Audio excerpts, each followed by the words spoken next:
Bienvenidos a esta serie de videos donde voy a explicarles la lógica simbólica, también conocida como la lógica matemática o la lógica formal. ¿Qué es la lógica simbólica? En pocas palabras, es una ciencia que estudia la validez formal del razonamiento. Pero, ¿a qué se refiere con formal?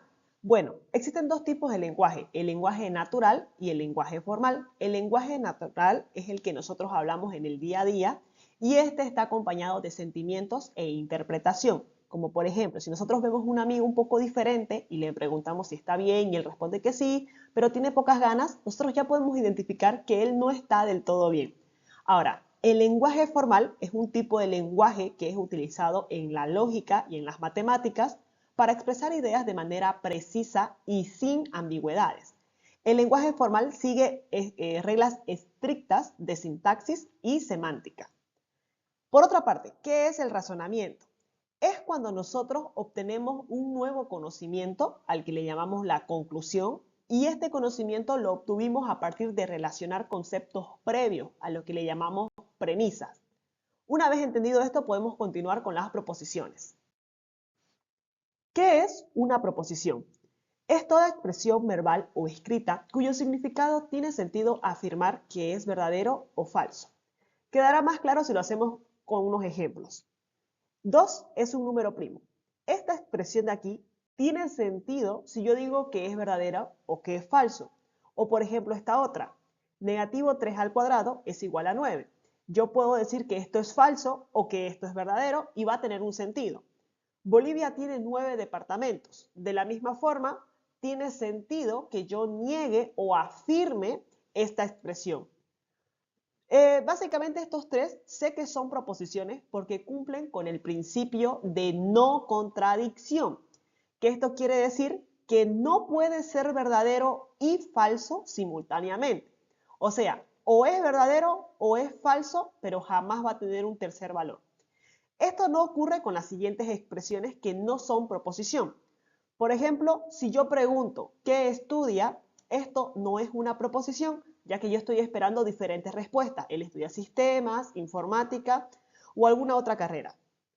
Esta expresión, feliz cumpleaños, es una exclamación. Entonces, tampoco es una proposición porque esto no tiene sentido que yo diga que es verdadero o que es falso. X menor a 5. De la misma manera, esto de aquí es ambiguo porque va a depender del valor de la X. Si la X, por ejemplo, vale 3, el valor de verdad podría ser verdadero. Pero si esta misma expresión, solamente que le cambio el valor de la X, ahora le pongo un 7, va a ser falso. ¿Ve? Entonces, no tiene sentido que yo diga que es verdadero o falso porque puede ser ambos dependiendo del valor de la X. Ahora, vamos a hablar sobre lo que es la notación. La notación de las proposiciones se hace con las que son las letras minúsculas del alfabeto, empezando por la P, Q, R, S y así sucesivamente. ¿Qué quiere decir esto? Que, por ejemplo, esta proposición que dijimos al inicio, 2 es un número primo, yo la puedo representar por la letra P. Entonces yo voy a decir que esto ya está representado por la letra P. Lo mismo, puedo decir que esta segunda es una proposición Q y que esta tercera es una proposición R.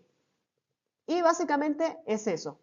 Ahora, hablando del valor de verdad de una proposición, se representaría de la siguiente forma. Yo puedo decir que el valor de verdad, en este caso de P, va a ser verdadero. De la misma forma, puedo decir que el valor de verdad de la proposición Q, en este caso, va a ser falso.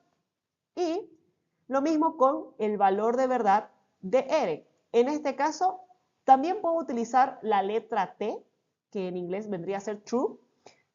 Y bueno, en los demás ejercicios yo voy a estar utilizando esta letra precisamente porque la B se puede estar confundiendo con otro conector lógico llamada disyunción.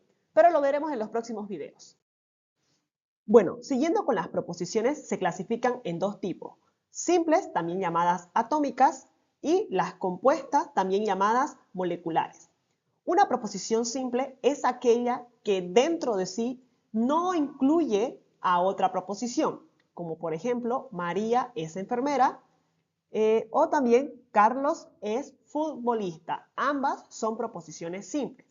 Sin embargo, una proposición compuesta es aquella que está formada por dos o más proposiciones y se juntan utilizando los conectivos o los enlaces lógicos. Por ejemplo, Juan no es matemático. En este caso, si la expresión hubiera sido Juan es matemático, ahí clasificaría como una proposición simple.